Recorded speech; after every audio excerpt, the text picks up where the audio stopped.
अखिल भूमंडलीय सर्व शिरोमणि मुनि समाज के संस्थापक आदि मुनीश्वर योगेश्वर सद्गुरुदेव शिव मुनि महाराज की जय। उपस्थित मुनि वृंद, साधु सज्जन वृंद, साधक वृंद, संत वृंद, आध्यात्म ज्ञान के जिज्ञासुओं और प्रेमियों, सभी श्रोता वृंद, आप सभी को मेरा कोटिशः नमन, सप्रेम जय जीव। तो आध्यात्मिक चर्चा चल रही है और हम लोग सद्गुरुदेव शिव मुनि महाराज रचित ग्रंथ योग का परिचय पर चर्चा कर रहे हैं। अध्याय 6 पर चर्चा हो रही है। शीर्षक दिए हैं सद्गुरुदेव शिव मुनि महाराज मुनियों के लिए साधन क्रम, और इसी पर समझाते हुए और आगे भी छोटा छोटा शीर्षक दिए हैं। और अभी आज हम लोग चर्चा करेंगे, वह छोटा शीर्षक है साधन काल। तो साधन काल के विषय में अभी चर्चा होगी। जब हम लोग साधन कर रहे हैं उस काल, उस समय की बातें हो रही हैं। या तो जब आपने दीक्षा लिया और साधन करना आरंभ किया, वह भी साधन काल ही कहलाएगा। लेकिन स्पेशल जब आप साधन कर रहे हैं उस समय की बातें हैं इसके अंदर, है ना। साधन के समय आप अपनी आत्मा को अपने अंग अंग में, कण कण में, इंद्रिय इंद्रिय में, जोड़ जोड़ में, पोर पोर में और चक्र चक्र में घुमाकर आप अपने शरीर, मन और प्राण को अपने आत्मा से या अपने आत्मबल से सींचते हैं। साधन कर रहे हैं उस वक्त की बातें हैं, है ना। साधन काल के समय, साधन के समय, जो समय आप साधन कर रहे हैं, चक्र भेदन साधन, उस समय की बातें हो रही हैं। आप जो प्रणव, प्राणायाम, शुभावना, मंत्र और इस सब के बाद जब आप चक्र में ध्यान लगाना आरंभ कर दिए, है ना, आरंभ से ही आपने आरंभ से ही आसन लगाकर आंख बंद करके अपने मंत्रों का उच्चारण करके और चक्रों में साधन ध्यान लगा रहे हैं, ध्यान, है ना। तो उस समय की बात हो रही है। आपकी आत्मा को अपने अंग अंग में, कण कण में, इंद्रिय इंद्रिय में, जोड़ जोड़ में, पोर पोर में और चक्र चक्र में घुमाकर आप अपने शरीर, मन और प्राण को अपनी आत्मा से या अपने आत्मबल से सींचते हैं, है ना। बहुत बड़ी बात है ना। चक्र भेदन करते समय इतना स्थिर और शांत होकर आप अपने मन को, अपने प्राण को अपनी आत्मा में लगाकर आत्मबल का सिंचन करते हैं, है ना। आत्मा अपना आप यह जीव ज्ञानमय और विचारमय है। आत्मा या तो अपना आप, या यूं कहें कि यह जीव कैसा है, गुरुदेव बतला रहे हैं, ज्ञानमय और विचारमय है।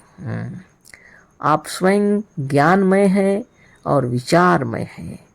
गुरुदेव का कहना है, जैसा आपका ज्ञान है, जैसा आपका विचार है, जैसा आप अपने को समझते हैं, वही और वैसे ही आप हैं। जैसा आपका ज्ञान है, जितना ज्ञान आपको हुआ है, और जैसा आपका विचार है, जैसा आप अपने को जानते हैं या समझते हैं, वही और वैसे ही आप हैं।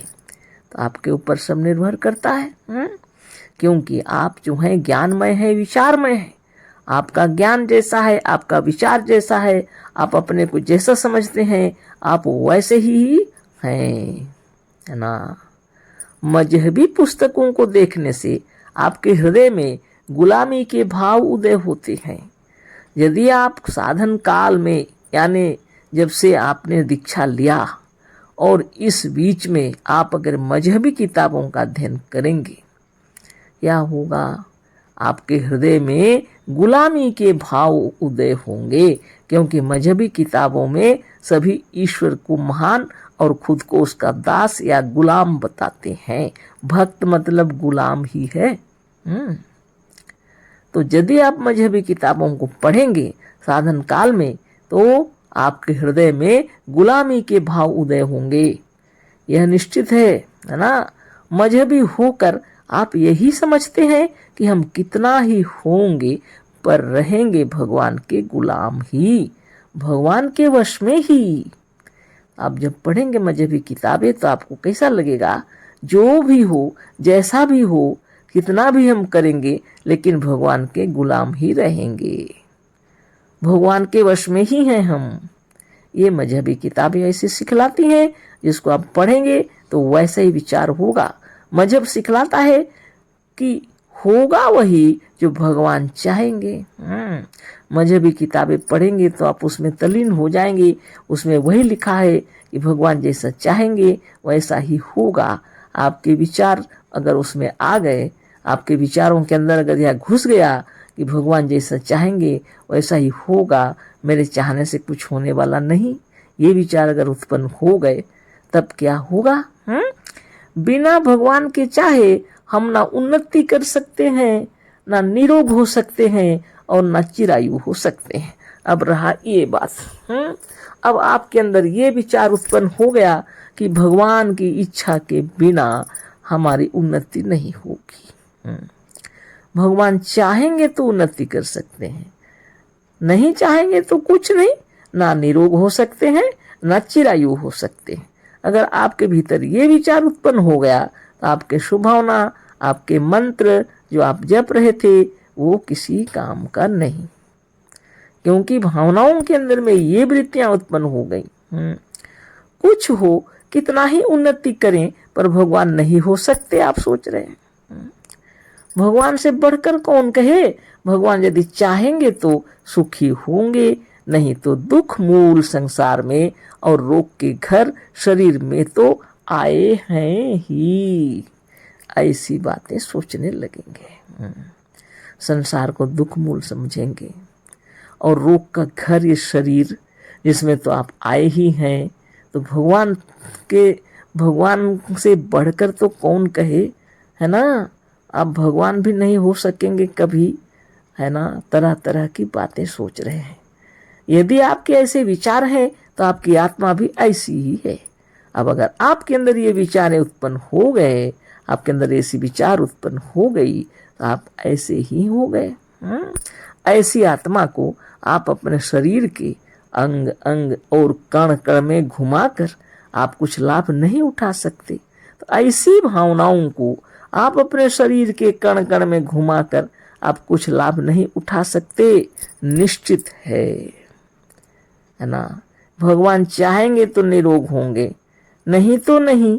तो किस चीज का योग साधन करने बैठे हैं? आपके रोम रोम में, अंग अंग में आप यही भावना डाल रहे हैं कि ईश्वर की इच्छा होगी तो चिरायु होंगे, नहीं तो नहीं। उनकी इच्छा होगी कब उठा लें, है ना? तो क्या करने के लिए साधन करने बैठे हैं? बहुत बड़ी बात है ये, सदगुरु की वाणी है ये। गुरु के चरणों में कोटि कोटि नमन, है ना? अतः इन सब विचारों को निकालकर आत्मा को उच्च और बलवान बनाने के लिए हमारी पुस्तकों का पाठ नितांत आवश्यक है, बहुत ही जरूरी है। सदगुरुदेव कह रहे हैं, अतः इन सभी विचारों को निकालकर, हम गुलाम हैं, ईश्वर के भक्त हैं, ये सब बातों को निकाल दीजिए, है ना? और उनकी इच्छा के अनुसार ही रहेंगे हम। जो भी होगा उनसे बढ़ के नहीं हो सकते हैं, उनके गुलाम ही रहेंगे। ये दुख मूल संसार है, ये रोग का घर है। ये सब भावनाओं को हमेशा के लिए निकाल दीजिए, है ना? तो ये भावनाएं कैसे निकलेंगी?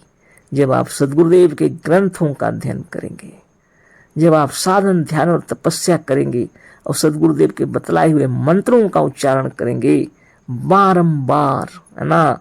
तब हृदय शुद्ध होने लगेगा, है ना? ये मन के अंदर में जितने विकार हैं वो साफ होने लगेंगे, है ना?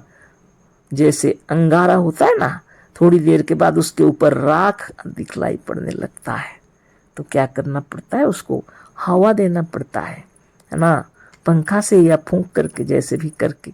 पहले तो फूंके जाते थे, ऐसे नली बनाए होते थे, उसमें भी फूंके जाते थे, तो वो उड़ जाते हैं, जितनी राख उड़ जाते हैं। तो क्या दिखाई पड़ता है? अंगारा ही अंगारा, है ना? तो प्रणों की विधान आपको जो गुरुदेव बतलाए हैं, ये प्रणों को जब आप करने लगेंगे ना, विधि विधान से, जैसे सदगुरु बतलाए हैं उस विधि से आप प्रणव करेंगे तो जितने विकार उड़ने लगेंगे सब, और आपके अंदर आत्मबल, मनोबल, ज्ञान बल और योग बल का प्रकाश बिखर जाएगा, है ना। आपके अंतरात्मा में आनंद का संचार होने लगेगा, है ना। बहुत बड़ी बात है। तो आपको स्वयं को अच्छा बनाना है, सदगुरुदेव की किताबों को पढ़ना होगा, सत्संग करना होगा, समय अनुसार साधन ध्यान तपस्या करना है, जरूरी है। सदगुरु की किताबों का अध्ययन करना नितांत आवश्यक है, बहुत ही जरूरी है ना। अधिक समय ना हो, अगर अधिक समय ना हो, अगर अधिक समय ना हो, थोड़ा ही सही किसी पुस्तक को उठावें और उसे विचार के साथ थोड़ा पाठ करके जब कुछ दिनों में समाप्त कर दें, तो दूसरी पुस्तक उठावें और उसे कुछ दिनों में समाप्त करके तीसरी उठावें और फिर चौथी, पांचवी, और फिर कुछ महीनों में सबको समाप्त करके फिर पहली उठावें, और इसी तरह और क्रम से जन्म भर पुस्तकों का पाठ करते रहना चाहिए, है ना। तो थोड़ा सा ये पैराग्राफ रह गया, इसको कल फिर बातें करेंगे, समय हो गया, है ना। इसी क्रम से किताबों का अध्ययन करते रहिए, और सदगुरुदेव शिव मुनि महाराज की जय। आपका हृदय शुद्ध, निर्मल और निरामय हो जाएगा, आप स्वरूपस्थ हो जाएंगे, आप सत्य ज्ञान से युक्त हो जाएंगे, वास्तव में जो आप हैं चमक उठेंगे। सदगुरुदेव शिव मुनि महाराज की जय। अशेष धन्यवाद, कोटिशः नमन, सप्रेम जय जीव।